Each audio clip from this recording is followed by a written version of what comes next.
So, Jackie, I think we're good to get started here.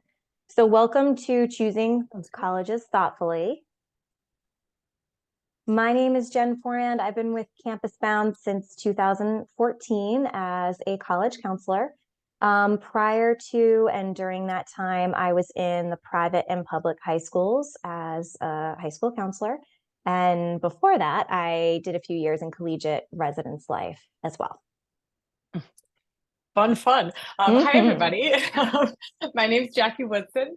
I've been in higher ed, specifically college admission, since 2005. And I have been with Campus Bound since 2017 as a college counselor and an essay specialist. We're glad to have you with us tonight. All right. So during the presentation, we encourage you to ask questions when they come to you. We will save the questions all to the end of the presentation, but the beauty of a webinar is that they are recorded and we will get to them. So when they come to you, ask away. All right. Well, so of course, our webinar title is Choosing Colleges Thoughtfully. So let's talk about being thoughtful, shall we? What does it mean to be thoughtful or to have a thoughtful college application list? It's more complex than it first appears. This is a self-reflective process, and it can be difficult, productive, and rewarding. At Campus Bound, we don't see these different steps as pure steps. They're not linear to us. These steps that you see on the screen are tasks you might do over and over again, or you might only do once. You can go up and down or across really many times. You can even skip a step. You might return to none, or you might repeat each step more than once. So in the slides that follow, we'll talk about each step and what it means.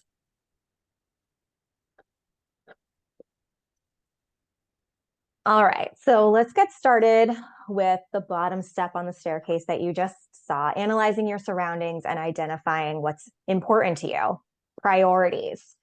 These are key characteristics that are the most important to you in your college search process. And Jackie and I can attest to this. No two students are ever alike. The act of establishing your priorities will involve soul searching and organizing your thoughts, affirming your choices in a variety of ways, like assessing what you like about your current learning environment, maybe doing some local campus tours and some major and career research and assessment. Something Jackie and I like to do is talk about separating or blocking thoughts about college into three broader categories. Now, as we go through this, parents, I want you to think of the last time you house hunted or apartment hunted, because these things will feel familiar. So first we have our must-haves. So what are your must-haves when you are thinking about college? What are your would-be nices? And then what are the perks or the cherry on top? So again, these are all going to be different. These categories are going to look different for each student. However, the priorities in general that we often encourage students to consider are cost, distance, academic requirements, academic programming, internships and co-ops, study abroad, activities, residence life, average class size, sometimes graduation rate, diversity, support services, research opportunities, especially important for students who are interested in like pre-med. So, for example, a student may decide that her must-haves are bigger than her high school, in a city, and an academic program that they're looking for. The would-be nices might be a spirited environment, really want like a football team or location. And then the perks might be robust study abroad program, a Dungeons and Dragons club, or like an intramural field hockey team. So these are made up, of course. The actual content in each of these categories is developed by you, the student, You're the one who will be in a very new place for 4 years, and it's time to discover what's really important to you. So this will take self-awareness, reflection, and analysis, total honesty. This is the foundation of your college search, the application process, and it's important. So constant reassessment, shifting will be necessary. More on that later. And if having a football team is a must-have, be honest with yourself. Ask why. Why is it important to you? What would your experience be without it? As counselors, we're constantly working with our students over several meetings, several months, to help them articulate their interests, even if they may only be realizing them over time through a series of these types of exercises. So true. All right. So now, after you've spent some time reflecting on what's important to you, right now, at least in a future college experience, you'll want to start the process of affirming or rejecting those assumptions through another type of work, research. Now, we've said it earlier, but it bears repeating here. All students are different, truly. And this part of the process depends on the interests and the priorities a student comes to us with. So something we prefer for students is for students rather to develop opinions about their surroundings first in high school. What do you like about your high school? Does it feel too big? Is it too small? Is it just right? The Goldilocks fit? Then you'll want to start poking around online or on campuses locally, if possible, of course, to see how they feel to you in real life. Um, we give mini assignments depending on each student's unique process. Like, for example, I may task you with walking around a campus 2 towns over to see how it feels to be on a campus with 3,000 other students. Just right? Or is it too overwhelming? Is it not exciting enough? Or if cost is a concern or an awareness, I might have you familiarize yourself with a net price calculator. Fun times. It's not as bad as it sounds. Now, while students and parents too, really, are in this phase, we actively encourage everyone on the student's team, so to speak, to be open-minded to priorities shifting. This is normal. This is supposed to happen. And truly, it's part of a thoughtful college search process that will also lead to personal growth. Now, the purpose of this next phase of work is to confirm or reject the priorities you believe are important to you. As your research gets underway, you'll develop a stronger sense of your true interests. The more honest and open-minded you are with what you like, don't like, or could eventually like, the better your college list will be. Very well said. All right. So next up is seeing the priorities that you've identified in person by getting onto campuses. So targeted visits. So earlier we mentioned that a possible part of your exploratory research phase would be walking around maybe a local college campus if possible. But this phase is more intentional. We spend quite a bit of time suggesting colleges that could be great fits based on the priorities that you've identified. As you explore colleges and your priorities shift and refine, we continue to suggest options for you. Over time, you'll develop a shorter list of colleges you'll be interested in visiting. And we'll know, I feel like at that point, Jackie, students are confident that that visit is going to be fruitful, that we're demonstrating interest, that lots of other things are happening at those targeted visits. When on campus, we want students to go in with a plan. So what are you looking for? What questions do you need answered based on your priorities? Are you trying to figure out if a would be nice is a must-have or vice versa? For some students, we give them a list of questions to consider. For others, we encourage them to simply take it in, write down their impressions. Either way, we want to have you make sure you see your priorities confirmed or not when you're on campus. Reflect on your experience. Does the thing that you've identified as super important actually matter to you? For example, you might have felt that you wanted to be on a very large college campus, but then walking around your local 3,000 student campus, you realize that doesn't matter to you as much. Well, why? Why not? Maybe size doesn't matter to you as much as you thought. Now it's time to think of what matters more after your visit. So, like we said earlier, this is all about growth and reflection and really taking the time to assess what's changing and why, and then kind of following that path to a more refined list. All right. So you may recognize this graphic from earlier. Here we'd like to return to our original graphic and show you how a student's priorities may change or may not change in surprising ways. So this is just one example. So Jen had talked earlier about must-haves, would-be nices, and like the perks in terms of like categorizing personal priorities, things that are important to you in a college, in your future college. So let's say must-haves for this particular student are like the size of the college, the class size, like 20 students per class, maybe the location, maybe someone wants to be within 100 miles of home, and maybe rankings are important at this point in their process. Would be nices. Maybe they're looking for a residential campus where most people live on a campus, or a specific major, or a spirited campus, like people show up for events and participate in those campus traditions. Maybe religious life is a priority, is a would-be nice priority. And then perks are fun, right? Or there's things that you think you might need. It would be cool if you had them.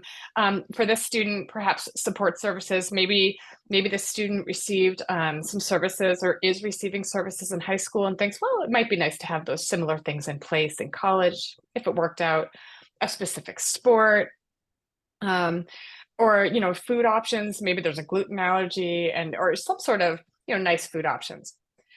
So after going through these other steps or other tasks on this staircase that we showed you earlier, maybe it changes, right? So maybe must-haves after touring and researching and going back and doing some targeted visits, you realize, wait a second, no, my must-haves are support services. I need these services. Like I benefit from them and I'm going to want them in my college experience. It's really important. I want ones that will fit with me.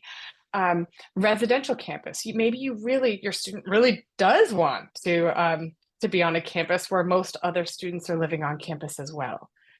Food options. Perhaps it's that has risen to the top as something that's a priority in a student's college search because food is important. You have a few meals a day on campus and some snacks, super important. And of course, a specific major. Maybe a certain major has become more important, or certain things associated with that major that a student has identified. Would-be nices might change too. So maybe a spirited campus, that's still like a would-be nice, right? It would be nice to have. Maybe class size isn't as important. Before it was a must-have, maybe it's a would-be nice now. Maybe your student realizes, oh, you think I can learn in lots of different types of classes, big classes, small classes, maybe a specific sport program, maybe football, like Jen mentioned earlier, maybe it could be hockey or just something else, just something that students rally around. And then perks might shift a little bit too in surprising ways. Whereas usually or often students will say, I want something a certain size, or I want to be within a certain distance of home. Maybe that's just not as important anymore. So maybe size and location moves to a perk. Maybe religious life, which you thought would be nice, is just like if it works out, great. And then rankings. Rankings have also gone down in terms of importance. It's become a perk. Would be nice if it's there. This is designed to show you that what a student starts with in terms of interest often changes. And that's normal and that's okay. This is a process of refining priorities thoughtfully, visiting, self-reflection and honesty, and repeating that cycle. So it's really about change. I mean, the more as a student, the more you explore, the more you grow. And the more you know about what you want and where you feel you'll thrive, the more you'll develop a list of colleges that is right for you. All right. So once you develop that list, or you developed at least shortened bridge list versus the hundreds of colleges that you see in my lovely map behind me. What next? So we've talked about balancing. I'm sure you've heard that if you've talked to others going through the process. What does balancing mean when it comes to college admission?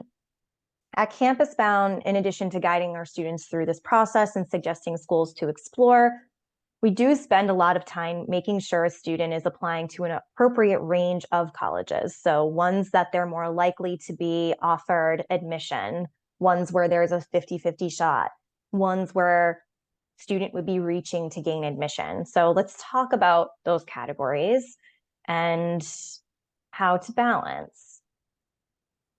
So one of the categories we use at Campus Bound is far reach and reach. So these are colleges where a rejection is likely. The college admits either a low percent of students who apply and or their admissions criteria are a lot higher than the student profile. Decisions are unpredictable at these types of schools. At Campus Bound, we sometimes refer to these schools in these categories as highly rejective, sometimes unlikely, or lottery. Then there is possible. Possible colleges, that's where a student is right in range of admitted students. The outcome could be an offer of admittance, an accept. It could also be a deferment, a wait list, or a deny. So the student has done the work. They have done the work to be read at that college, to be taken seriously. It's an appropriate one to be on the list. We used to call them 50-50s, but we found the term possible as a much more appropriate term to use. The next is a likely. So these are colleges where a student has a great chance of being accepted. Test scores, grades are often above the school's profile. The majority of merit-based scholarships typically come from likely schools. So we feel really good about a likely school. And then last is a financial likely. So these are colleges that are a good financial match. They would offer appropriate merit-based awards, or it's a low in-state tuition, and it's a good chance of admission. So it's a financial fit. Also, it's a likelier option for the student. So balance to us means that you really like all the schools on your list, and for very clear, concrete reasons. As we mentioned earlier, we've done that reflection, we've gone through the process. All of the schools that you've picked are for really good, concrete reasons. We want you to be aware that if a list has too many of one in one of these categories, it starts not to be balanced. So the most common scenario that we see is what we call a reach-heavy list. So some students think that if you apply to more highly rejected schools, your chances of getting into one increases, but this is a myth. There are other considerations that we spend quite a bit of time chatting with our students about to help them avoid a reach-heavy list. These could be required essays and burnout, demonstrating interest, early decision strategy, avoiding a high rate of wait lists and denies.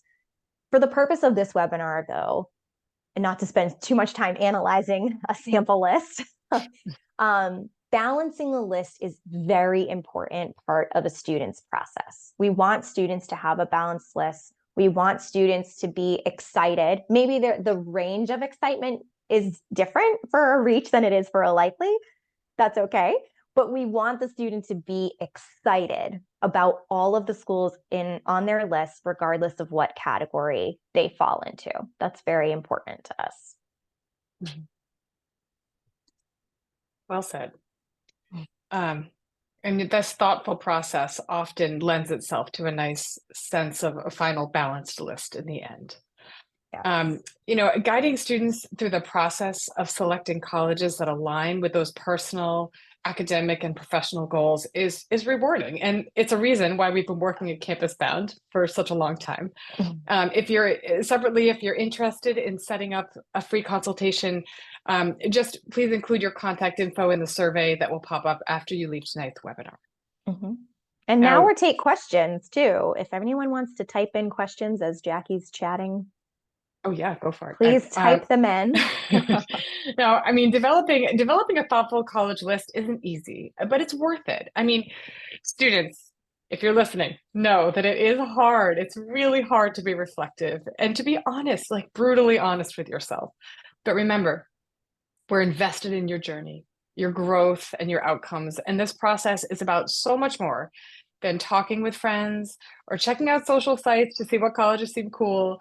I mean, thoughtful analysis, conversation, and ongoing discussions with a trusted human should be, and a Campus Bound, it is. They're key components of a successful college search and application process. Great. I will stop talking now. No, you're good. Going on for a long time. We do have one question, Jackie. So about reach heavy lists. Could you just elaborate for us on why applying to more reaches wouldn't necessarily yield good results for a student? So if you apply to more, wouldn't you get into at least one? I know, I wish. Oh, that would be amazing. But that's just not the case. Reach schools require lots of the college application process is complex, it's multi-layered, and it's a lot of work these days. It's a lot of work. You've probably heard a lot about lots of essays and different requirements. Jen mentioned demonstrated interest, which we could cover in a whole other webinar, but we spent a lot of time with our students talking about. But reach heavy schools often require the heavy lift. There's a lot of effort that you need to put into a reach, like into a college application, oftentimes at least one essay, often multiple. Yes. There's a lot of work that's required. And if there's between a 5 and 20% chance of being accepted to a school, that means that you may find yourself spending so much time for such a slim chance for one school that you might neglect colleges that you have maybe a possible chance or a likely chance of getting in and really enjoying just as much. But there are a lot of effort for what could be a slimmer chance of admission. Now, that's not to say a student shouldn't apply to reach schools. They should. It's part of a healthy balanced list, is to have some schools that are stretchy, that you really like and you've identified for good reasons as schools you might really like. So you can put that effort in and be really thoughtful about that college process, the college application process for those schools. So when you do submit your applications to those few reach schools you have on your list, you feel really good about the work you put in, about the effort you put in. You've given yourself the best chance of admission possible by producing thoughtful, clear, well-written applications and essays related to those applications. What do you think, Jen? Anything else to add?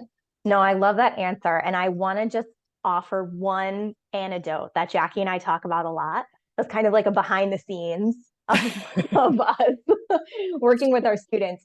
I find that I get happy surprises every year. Would you agree, Jackie? Like we have students that are admitted to their reach schools every single year. I would say I can't think of one exception to this rule. All of my students that have these happy surprises have balanced lists.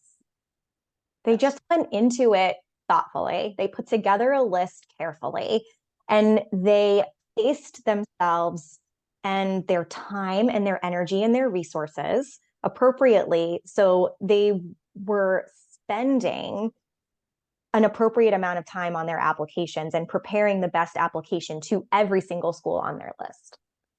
I honestly can't think of like a student that had like that reach heavy list that then got into one of their far reaches or their reaches. So I don't want to be like total doom and gloom here. Like happy surprises happen all the time. But we find that they happen more when students approach this process from the way that we laid out for you tonight. Would you agree with that? Jackie? Would, and I would say it's beyond just a student. I think the family unit is Mhm. it's a collective, parents, if you're listening tonight, I mean, of course, we all want to support our students and make this as a healthy and successful a process as possible. And part of that healthy, successful process is encouraging your student to through a process of self-reflection is to reflect on who they are and what they want out of their college experience. Sometimes the agonizing part for families is when family expectations and student expectations are in tension. So so by letting a student and family too, by letting you all be thoughtful and about this process and really put that effort in, it creates a more cohesive collective effort to then explore schools and Mm, develop priorities and be excited about the colleges, the reaches, the possibles, and the likelies on a student's list. And I yeah, think that does lend itself to just a generally more successful college process. The more support we can all give students in this process, the healthier and more more satisfying the genuine. process can be. Yeah, Yeah. yeah. Great. Love it. We could probably talk about that for an entire other webinar with you, but we will move on. Another question is, can you suggest an appropriate number of colleges that should be on the list, Jackie? Well, I would say I know there's a lot in the news about people applying to 20 schools or Please don't do that. 25 or yeah, I would never recommend that. And I've never had a student who has applied to that many schools because again, it's about effort. It's about the effort you can devote to being thoughtful in this process and producing perfect applications. Um, most students with whom I work apply, depending. It could be anywhere. I've had students apply to as few as 3 and as many as maybe 13. But I would Mhm. say somewhere between 8 and 12 is a healthy number, Yeah. depending on your individual priorities, your goals, your list itself. For some students that is, it gets a little high. Isn't high for me is like a 12 or 13, but I wouldn't really recommend more than you need. What do you think, Mhm. Jen? I agree. I think part of this process is taking that longer list and thoughtfully narrowing it down for those concrete reasons that we were talking about tonight. And those reasons are going to be unique and different for every student, but making sure that you are not throwing schools on your list because of arbitrary reasons, like a friend thinks that it would be a good match for you, or your cousin's roommate really loved their experience there. Those are things where we try to pull students back and really think about, okay, well, why do you like this school, and have you researched it and visited and really dove into why this would be a good match for you. So I agree. I like to see like uh did you say 8 to 12? Because that's the range that I always About 8 suggest to too. 12. Yeah. Yeah. Yep. The last question we have is just about Campus Bound. How do students get paired with advisors at Campus Bound? Okay. So at Campus Bound, we have, I think, about 35 college counselors. And as Jen and I, you may have picked up on this, but we've also mentioned it a few times. We are, we pride ourselves on having a very personalized process, unique to each student with whom we work. And that is no different. For each of our counselors, every student with whom they work it's a unique process because we meet students and families where they are in their process and help pace them through the process to produce successful, on time, error-free applications to the colleges of their choosing. So when it comes to counselor matching, um, we take that pretty seriously because we want to create a great personality and process fit for the student and the family as they embark on this kind of complex process, right? So we call it informally counselor matching, and we kind of assess.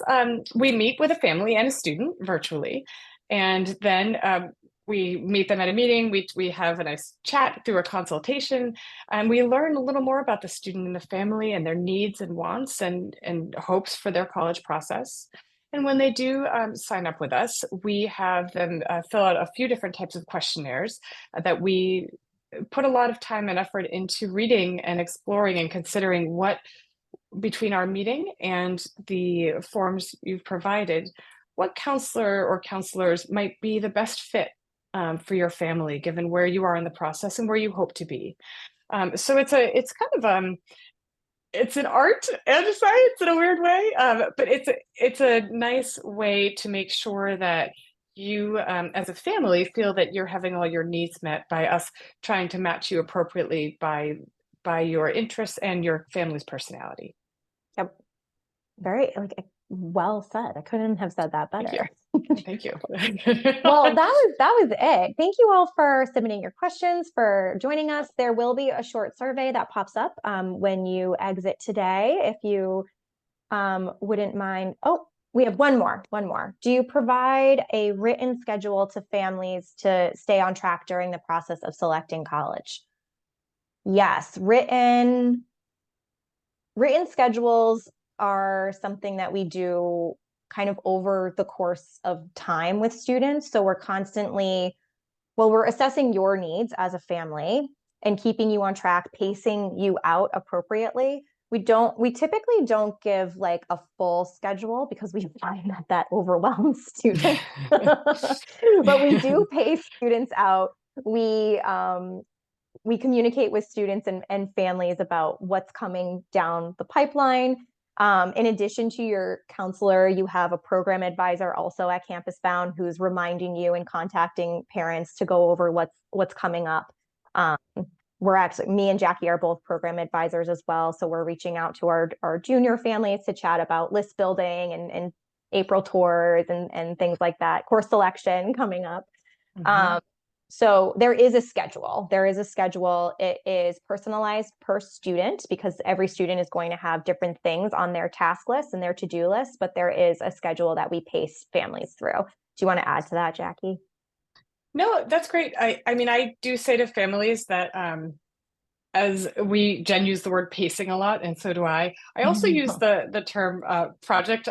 Think of me as like a project manager, like a counselor / project manager, because it's a group effort, but we know a lot about the college process, and we do this every year by choice with a new group of students. So we know a lot, and we also rely on the collective expertise of our fellow counselors and essay specialists. So we do a lot of project management to make sure that the student and family, that everyone knows what you have been working on, should be working on, will be working on, all to get you to make sure that you apply on time to the colleges of your choice. Yep, absolutely.